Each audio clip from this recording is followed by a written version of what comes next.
Welcome back to The Heat. Nicaraguan President Daniel Ortega has turned to a Hong Kong-based firm to help his country build a mega canal. Once completed, the waterway will be 3 times the length of the Panama Canal and allow container ships passage between the Atlantic and Pacific Oceans. Joining us now from Beijing is Jia Xiudong. He's a senior research fellow with the China Institute of International Studies. Mr. Jia, thanks for joining us. As I've said, a massive project, 3 times the size of the Panama Canal at an estimated cost of $50 billion. How big is this for China? Oh, China has a growing trade with the world, including Latin America, and it's already a big customer of the Panama Canal. However, most of its big cargo ships have go through the Cape of Horn of South America because they cannot use of the Panama Canal because of the size. And also, even though they use the Panama Canal, they have to wait sometimes for 1 month or 2 months, even 3 months for the passage. So this new canal will provide China with a more economic and convenient route for trade with Latin America, or even with the United States and Canada. So they will save Chinese companies in terms of a shortened distance and less time and less expense. So now this company that is going to build the canal, it's a Hong Kong-based company. It's called HKND. Project, as I said, $50 billion. What do we know about the company? Yes, it is a Hong Kong-based company. Actually, the CEO and the chairman of the company is Telecom giant company manager. And he has established experiences in mega projects, in financing these projects. And so it is a Hong Kong company, but with very good resources of funds around the world, including China.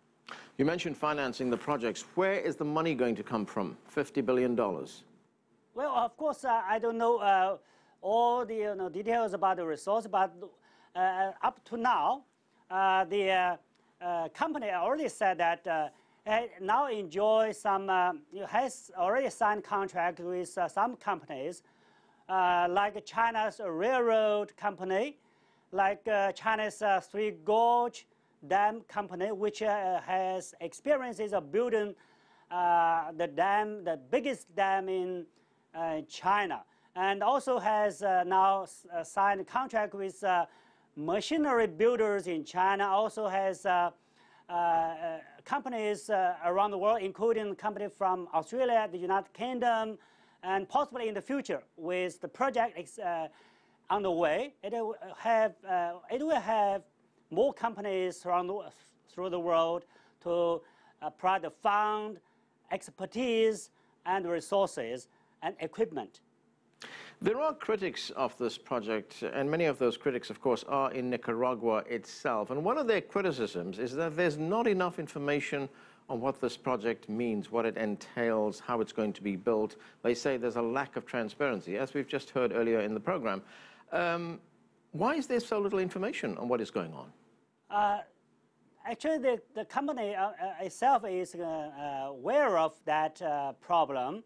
And according to the media, what the company has provided to the public, it has engaged in public awareness campaigns. For example, it's working with the government of Nicaragua to host town hall meetings with the local communities, non-government organizations, and those communities and cities and towns which may be affected by the project. So they try to share information with local communities and the public in Nicaragua about the impact on the economy, on the society, on the environment especially.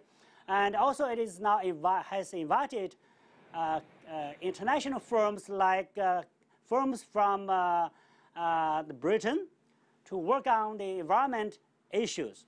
So it is addressing the problem of transparency.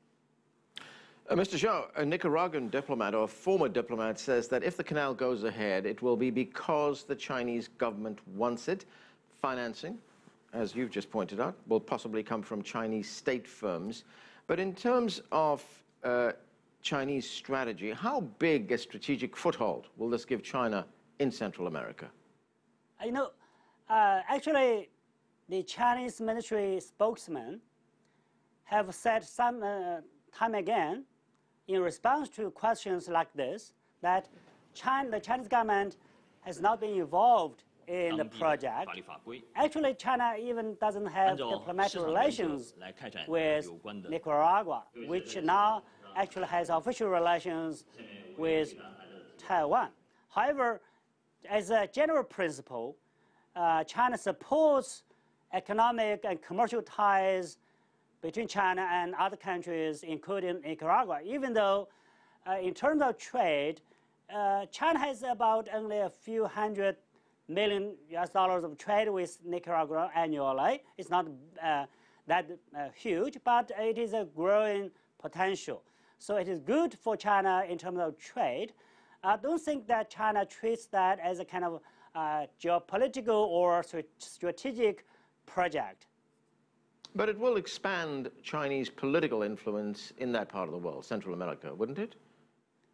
Well, you know, with improved economic trade relations between China and Latin America, including Nicaragua, certainly China will enjoy very close relations with these countries politically, culturally, and also actually as developing countries.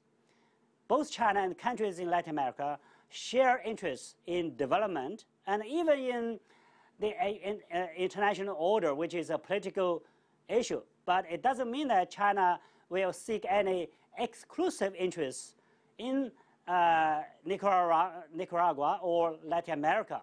That is what China is doing. Actually, with improved economic development in Nicaragua as a result of the project in Canada, the canal, actually will open the door for all investment from other countries. So it is good for everyone, for those who will use the canal, and also for those who would like to see expanded opportunities of development in Nicaragua and in Latin America.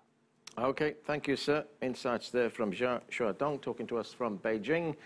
That is all the time we have for the conversation. Continues, though, online. Join us on CCTV America's Facebook page to comment on this or any other show, or chat with us on Twitter at @CCTV_America. I'm Arnold Naidu in Washington, D.C. Thanks for watching.